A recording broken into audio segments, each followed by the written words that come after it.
Zodiac signs, Myers-Briggs types. We reach for personality tests when we want to ask, who am I? But this isn't a modern habit, it's ancient. In this video, I'll trace their history, from ancient zodiacs to TikTok. You'll see how personality tests moved from the stars to science and landed on the feed. I'll trace not just what they are, but why we love them and why they feel so true.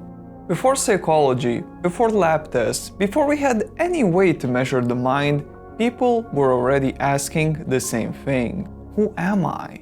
It's a question as old as self-awareness itself. And long before we tried to measure the self, we tried to name it. But where do you even start when the self is invisible? For most of history, the answer seemed obvious. You look to the biggest mysteries you can see, the vast sky above, and the body you live in. Let's start with the sky. Picture ancient Mesopotamia, flat horizons, wide rivers, and rising from the city, a massive step tower called a ziggurat. These weren't just temples for holy days, they were astronomical lookout posts. Up on those high platforms, priests kept night watch, tracking the 7 bright wanderers you can see without a telescope: the sun, the moon, and the 5 planets. To them, they weren't just pretty lights, they were messages, a script written in the heavens. A red Mars could mean war, an eclipse a warning for the state. Astrology wasn't about your personal love life, it was political survival. The king's fate was the kingdom's fate. And if the omens were bad enough, they might even install a standing king for a few months, so the disaster would hit him instead, while the real king waited safely in the background. The state's destiny could be read in the stars. So what about the individuals? That was uncharted territory. But when these ideas traveled west, along trade routes and conquest, they didn't just change language, they shifted focus. In Greece, the sky's message wasn't just for rulers anymore, it could be for you. Around 200 BCE, a Babylonian priest named Berosus set up a school on the Greek island of Kos. He brought not only astronomical tables, but an entirely new way of thinking about your place in the cosmos. Greek philosophers took this and turned it inward, so the question shifted from rulers to you. Instead of asking, what do the stars mean for the king, they asked, what do they mean for me? That's how genealogy, basically birth chart astrology, the idea that the sky at your birth reveals your nature and destiny, took shape. The Greeks imagined the heavens as a great belt, the Zodiacos Kyklos, literally the circle of little animals, divided into 12 equal slices. Each had its own constellation and personality. But personality couldn't just be left to the stars. The Greeks wanted a system. 4 elements, 4 climates of character. Fire, Aries, Leo, Sagittarius is hot and dry, restless drive. Earth, Taurus, Virgo, Capricorn is cold and dry, practical weight. Air, Gemini, Libra, Aquarius is hot and wet, talk, trade, ideas. Water, Cancer, Scorpio, Pisces is cold and wet, tides, memory, feeling. These things meant the sky and the body could sync, as if temperament had a season. So astrology didn't just give you a label, it gave you a framework, a map of how every piece of your life connected, and that was powerful. If you ever read a birth chart and thought, weirdly accurate, that's the pole. It's a story that knows your name. Centuries before psychology, you could have a detailed, symbolic story about yourself. You weren't just moody, you were a Cancer, in tune with the tides. You weren't just stubborn, you were a Taurus, steady and dependable.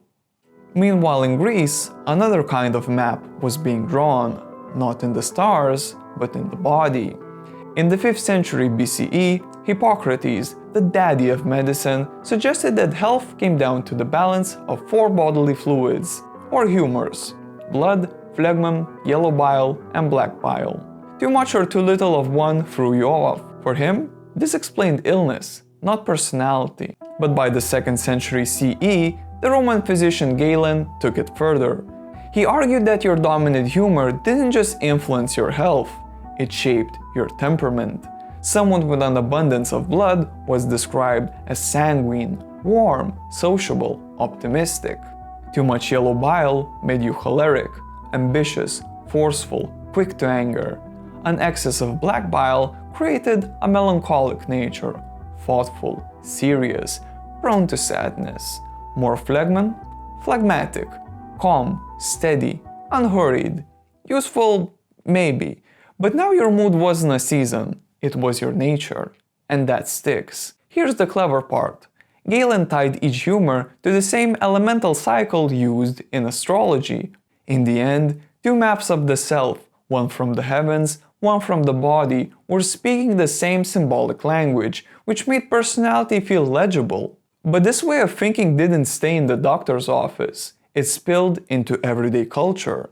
From ancient Greece to the 18th century, the four humors shaped how people thought about personality. By Shakespeare's day, the meanings were so ingrained, audience needed no explanation. When a character was called melancholic, they didn't just hear sad, they pictured someone autumnal, pensive, maybe brilliant or brooding. Entire comedies and tragedies were built around these archetypes because the audience instantly knew the type. You do this today without thinking. You've met a melancholic, maybe you called someone phlegmatic. The archetypes still live in you. And for over 2000 years, astrology and the four humors worked side by side. Two maps, two ways of answering that ancient question, who am I? But neither was tested the way science would test an idea today. No one was running experiments to prove Geminis talk more or melancholics write better poetry. That wasn't the point. The point was meaning, turning the chaos of feelings into a pattern that put you somewhere in the grand design. And once you got that kind of pattern, the next question is hard to resist. Could we keep the meaning and prove it? Science was sure it could. Hey, if you're enjoying this video, consider subscribing. It helps me keep going. After thousands of years of reading the sky and the body's humors, the same question wouldn't let go. If patterns can name who we are, could we make them scientific? That was the dream of the 1700s. The Enlightenment was humming. Everything was about measurement, reason, proof. So instead of staring at the heavens, thinkers turned to the face and skull, hunting for personality written on the surface. Two ideas take off: physiognomy, reading the face, and phrenology, reading the skull. Enter Johann Caspar Lavater, a Swiss pastor turned celebrity explainer. In the 1770s, his essays on physiognomy blows up. He calls the face a magic mirror of the soul. Learn the right alphabet, he says, and you can see God's handwriting in someone's features. And it's not niche. By 1810, there are dozens of editions helped by engraved plates that let readers judge at home. Lavater slices the face into three zones you can picture. Forehead equaled intellect, eyes to nose, morals and emotion, mouth and chin, appetite and instinct, a broad forehead, intelligence, a big nose, for men, strength of character, but for women, aggressiveness. To make it feel rigorous, Lavater leans on silhouettes. Imagine tracing a face as a single black outline. No color, no expression, just the edge. Now it looks measurable. You can line up the angles, count the curves, even hold the ruler to it. Printers clone the same plates everywhere, so readers see identical pairs, model citizen versus bad type, and start agreeing with the captions. But here's the trick. Pick which faces to trace and you've already picked the answer. Who's good and who's bad. Strip everything else away and the outline reads as neutral, while the choice stays biased. It feels like data, but it's a dressed up opinion. That instinct opened the door for something bolder. In the 1790s, Franz Joseph Gall, a German physician, Notice classmates with great memories often had prominent eyes. He guessed the brain's memory center sits right behind them, pushing the eyes forward. From that hunch, he built a system, first called organology, later phrenology, arguing that distinct mental faculties live in distinct brain regions. The brain is the organ of the mind. The mind has separate faculties. Bigger faculty, bigger brain area. The skull grows over the brain, so the bumps reveal what's big or small. Feel the skull, map the mind. Gall listed 27 organs, each treated like a dial on a character. A practitioner starts behind the ear and works forward, calling out full, average, or deficient, jotting notes as they go. Talent here, watch that, strength in this. The reading feels like a map, because your head is literally being toured. But maps need instruments and rules. Whose fingers? Which calipers? How hard do you press? Move your thumb a millimeter, and cautiousness flips from full to deficient. So the reading sounds exact while the process stays negotiable. Still, Gall's Vienna lectures packed halls, but they rattle officials enough that he's banned. So the roadshow moves. In Britain, a Scottish lawyer turned self-help evangelist, George Combe, translates the theory for middle-class life. His smash hit, The Constitution of Man, reframes phrenology as improvement, not fate. Yes, you're born with some faculties stronger than others, but you can train the weaker ones. He doesn't just defend phrenology, he turns it into a self-improvement product. Middle-class readers get a plan, not a prophecy. The 1800s go global with it. Lecture halls, traveling shows, living rooms, plaster busts with Gall's maps sit in the shop windows like white star charts. Curious becomes convenient. The parlor trick turns into paperwork, hiring forms, matchmaking notes, parenting advice, inked off a skull. In the US, Orson Squire Fowler and his brother Lorenzo Niles Fowler, showmen with calipers, and their publisher partner Samuel R. Wells turn a parlor habit into a business. Lectures, mail-order charts, the American Phrenological Journal, and those white ceramic heads. If you touch phrenology in America, odds you have touched Fowler and Wells. A typical session stacks systems. First, your temperament from your face and build. Then, skull reading. Walk in curious, walk out categorized. But popularity has a cost. What sells certainty at a glance also licensed prejudice. Physiognomy and phrenology got drafted to prove racial hierarchies. European skulls and facial angles ranked superior. African and indigenous features labeled primitive. And they also policed gender. Women's heads were built for nurturing, not leadership. And criminologists like Cesare Lombroso push the born criminal, claiming you can spot danger by jawline and brow. To make this bias look mathematical, they lean on Petrus Camper's facial angle. Draw one line from ear to nose and a second up the forehead, then read the angle where they meet. Set the ideal with a marble Apollo, rigging the scale from the start. Classical European profiles score highest by design, so when measurements roll in, they look like a confirmation of ranking the tool already baked in. And collectors head into colonies for skulls to furnish proof for museums and journals. Then the hustle meets a critic with teeth. Mark Twain, an American humorist and professional skeptic. He visits star phrenologist Lorenzo Fowler under a fake name and gets told he has no sense of humor. Months later, he returns as himself. Suddenly, his humor organ is enormous. The joke lands, but the point is serious. If the reading tracks reputation, not the skull, the method reads status, not the mind. But inside various labs, the bump map runs into bone and biology. First, early case studies show behavior changes don't line up with the organs on the chart. Then, autopsies add a second problem. Skull thickness varies, and bone doesn't mirror the brain's folded surface in any readable way. So even if the brain has specialized regions, and later work shows it does, you can't reverse engineer them by feeling the skull. Real neuroscience moves forward.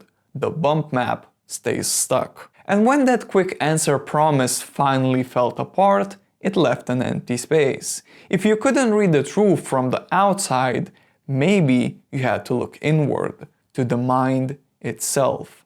And that's where the story goes next. After centuries of trying to figure people out from the outside, the shape of their skulls, the angles of their faces, the focus finally turned inward. So if the truth wasn't on the surface, maybe it lived in our preferences. People still wanted the system, just not one that judged them by their bones or skin. They wanted something that told them who they were inside, something they could keep. That something began in a quiet, middle-class home in Washington, D.C. in the early 1900s. Living there was Catherine Cook Briggs. She wasn't a scientist or a psychologist. She was a writer, a devoted mother, and someone who loved studying human nature like it was a puzzle she could solve. In 1901, she started what she proudly called her cosmic laboratory of baby training. Which, if we're being honest, was just her taking meticulous notes on her only child, Isabel. She noted how Isabel handled strangers, how she solved problems, and the little quirks that made her, her. Catherine was convinced she could map personality as it grew. Her lab, the living room. Years later, Isabel brought home a young man named Clarence Myers, the man she would marry. Catherine liked him, but something about him didn't fit her mental blueprint. He thought differently, spoke differently, reacted differently, and she couldn't explain why, so she went hunting for a map.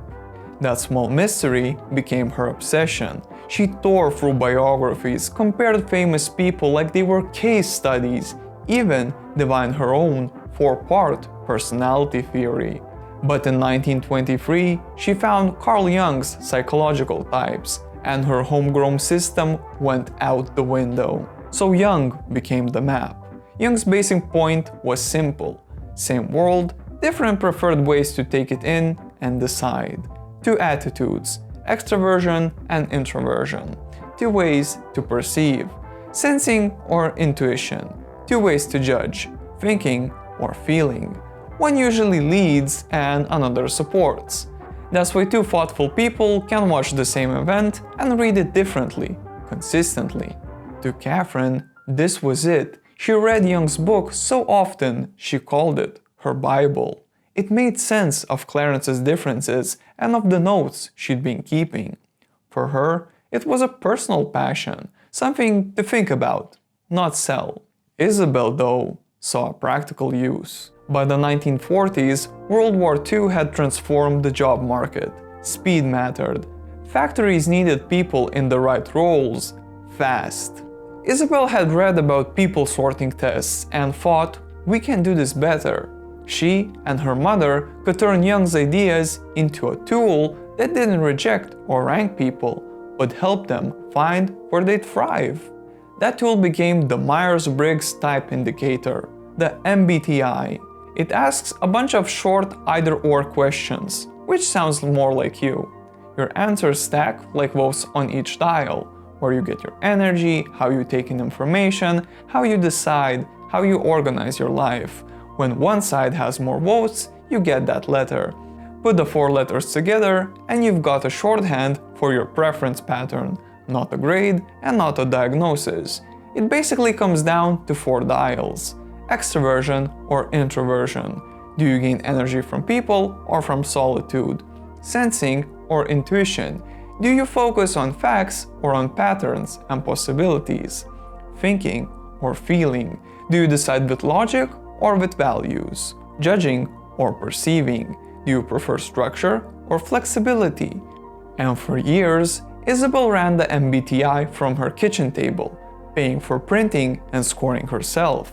But in 1957, she partnered with the Educational Testing Service, the ETS, a large testing nonprofit that develops widely used standardized exams. They do the SATs in America. But sadly, the partnership soured fast. ETS wanted statistical proof the MBTI worked, while Isabel prioritized letters from people saying it helped. She also refused to hand over the scoring keys, the sheets that revealed exactly how results were calculated, because she feared misuse, and she even worried the key could be stolen and weaponized by the Russians in the Cold War, so she locked it down. By 1975, the partnership collapsed. That same year, the MBTI found a new home at Consulting Psychologist Press, a small California publisher, which meant the MBTI could skip scientific gatekeepers and sell straight to managers and counselors. From there, it snowballed. By the 1980s and 90s, it was everywhere. Retreats, onboarding packets, campus career centers, corporations used it, universities used it. Saying I'm an INFP or she's an ESTJ became a kind of shorthand, a personality badge you could casually wear in conversation. But psychologists kept pointing out its flaws. It's not very reliable. Take it twice, you might get different letters. Its categories don't line up cleanly with modern research, so why didn't it die? Because MBTI doesn't just give you data, it gives you a story. Flattering, easy to remember, a frame for where you fit and why your quirks make sense. And despite decades of criticism, that's why it still thrives. Today, millions take it every year. You'll see it everywhere, from HR forums to dating bios. It's a bridge between old typologies and the statistics to come. A reminder that sometimes we want the truth to feel good as much as we want it to be proven. But next, the hard numbers come in, and the story that felt so right starts to fade. The MBTI gave you a tribe, 4 letters you could wear. The catch? Those letters didn't predict much. Scientists wanted something sturdier, not a vibe, a model. Measurable, testable, repeatable. So they tried a different starting point: language. The lexical hypothesis says if a trait really matters, people invent a word for it and keep using it. In other words, don't start from theory, start from how people already talk about personality. First came a dictionary sweep, thousands of adjectives anyone might use to describe a person. Great for language, useless for testing. So the list got trimmed and run through early statistics into clusters, but different labs kept getting different numbers. Then, a pattern kept sneaking back in. In the US Air Force peer ratings, officers rating one another with descriptive words, the same 5 broad clusters showed up again and again. Extroversion, agreeableness, conscientiousness, emotional stability, and openness. It should have reset the field, but most of these findings lived in technical reports few people saw, so this signal got buried. And in 1968, a sharp critique hit. Psychologist Walter Mischel argued that situations often predict behavior better than broad traits do. The same person can act differently across contexts. So funding cooled, labs pulled back, and trait research lost momentum for a while. But by the early 1980s, the wheel turned. Bigger datasets, sharper math, new samples across languages. And 2 camps worked in parallel. One mined everyday language across multiple languages to see which trait words clustered. The other refined questionnaires that asked people to rate themselves and each other. Despite different methods and different countries, both kept landing on the same 5 broad dimensions: extroversion, agreeableness, conscientiousness, neuroticism, and openness. 2 roads, 1 map. Researchers started calling it the Big 5.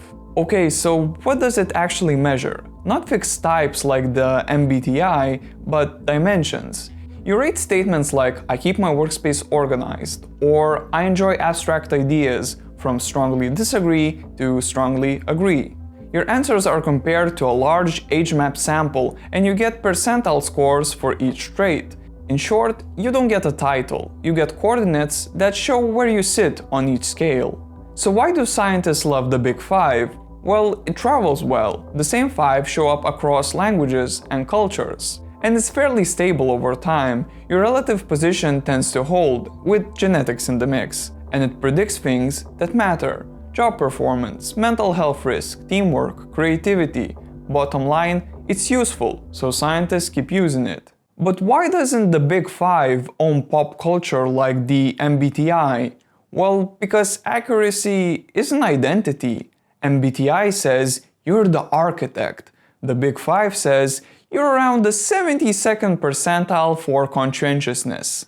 One feels like a character, the other feels like coordinates. Psychologist Dan McAdams calls it a psychology of the stranger.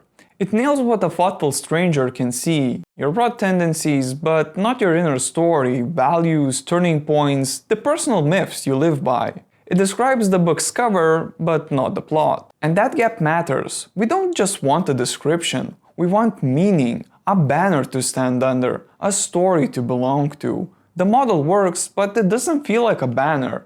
So now let's go where banners live now, online, where a trait becomes a hashtag and a hashtag becomes a tribe. Science gave us accuracy without a story. Online, we started writing our own, but the moment we did, the feed started writing with us. So who's steering? Us or the algorithm? Quick note, the internet is packed with ways to type yourself. I'm zooming in on a few that show a certain pattern. We live in the aesthetic era. Here, identity isn't discovered like buried treasure, it's assembled. The internet is the stage, TikTok is the engine. It feels less like psychology and more like building a mood board for your life. One clear example is the aesthetic core, an identity kit wrapped in a mood. Take cottagecore, soft light in a farmhouse kitchen, flower in the air, wildflowers in glass. But under the pretty pictures sits a worldview, rural nostalgia, slow living, a wish to step out of the noise into a pre-digital daydream.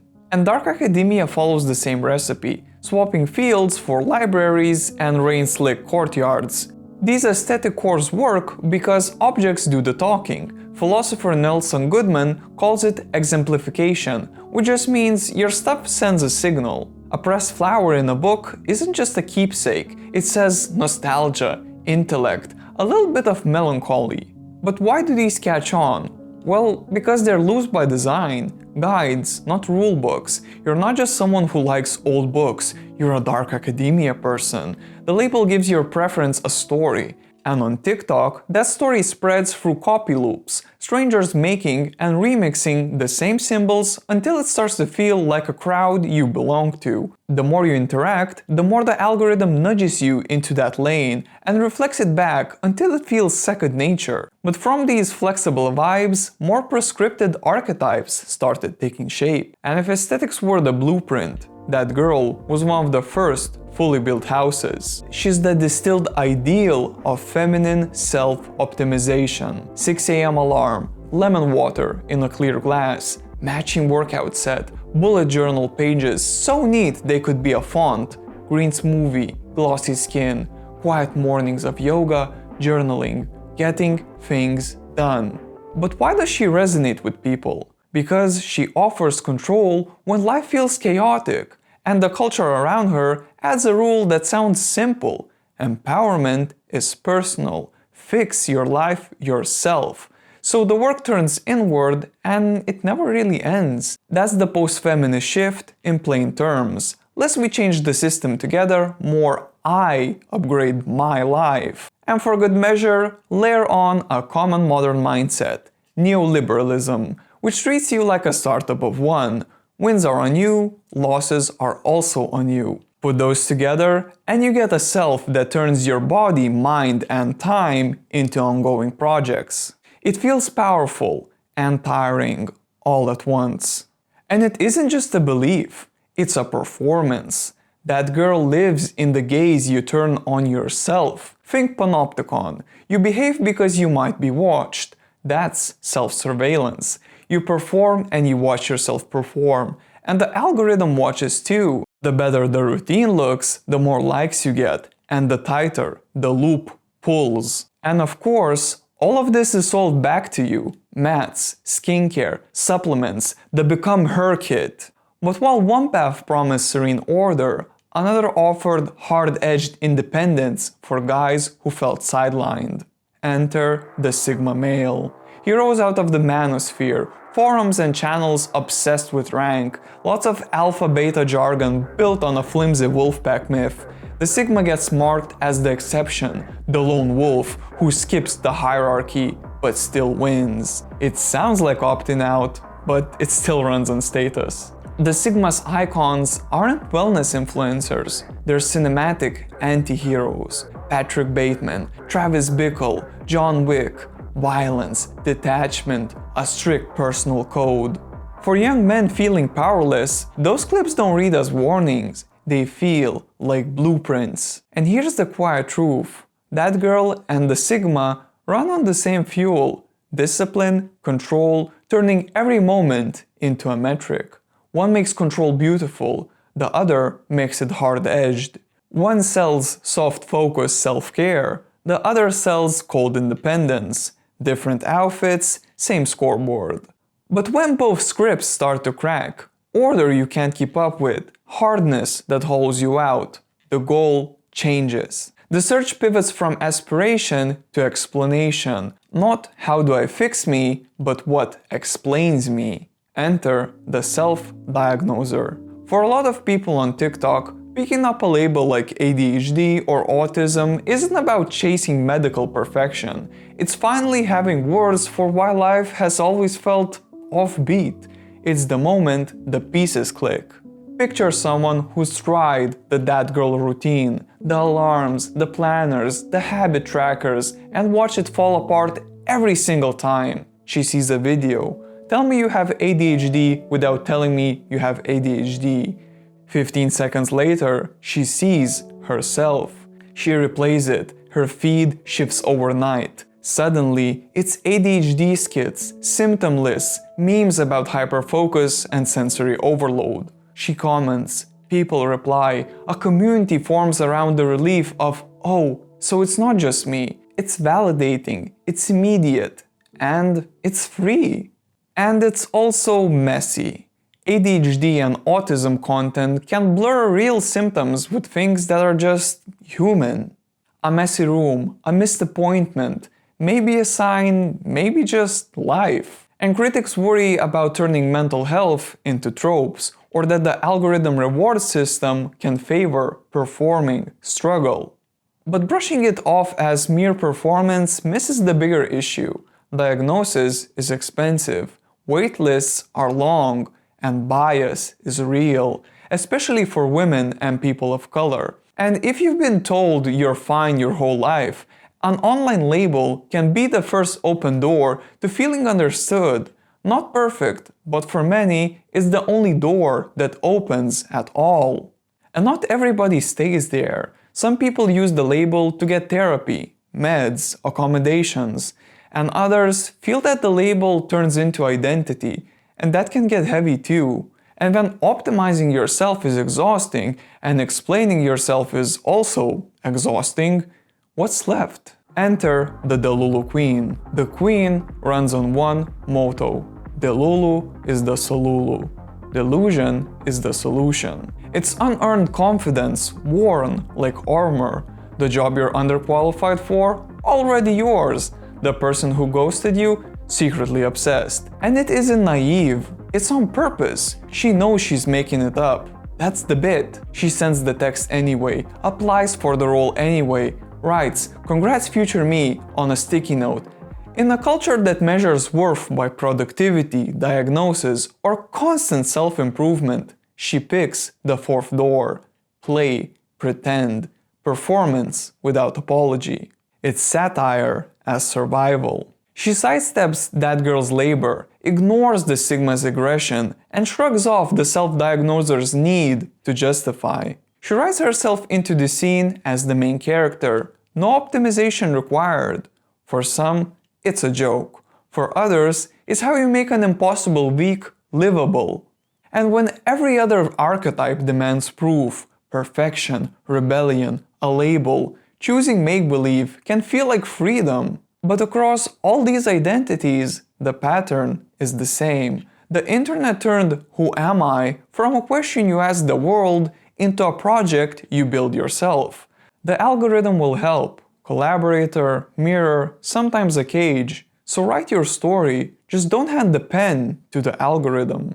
Anyway, we've done versions of this before. First, the sky and the humors, answers that fit their worlds. Then, faces and skulls, answers that flattered power. Offices wanted tidy people, so we squeezed into 4 letters. Labs chased prediction, so we got 5 traits that forecast better than they describe a life. Now, platforms run on performance, so identity shows up as vibes and roles. Each wave promises clarity, and each trims the person to match the moment. The pattern repeats across time. Meaning on one side, control on the other, tugging on the same rope.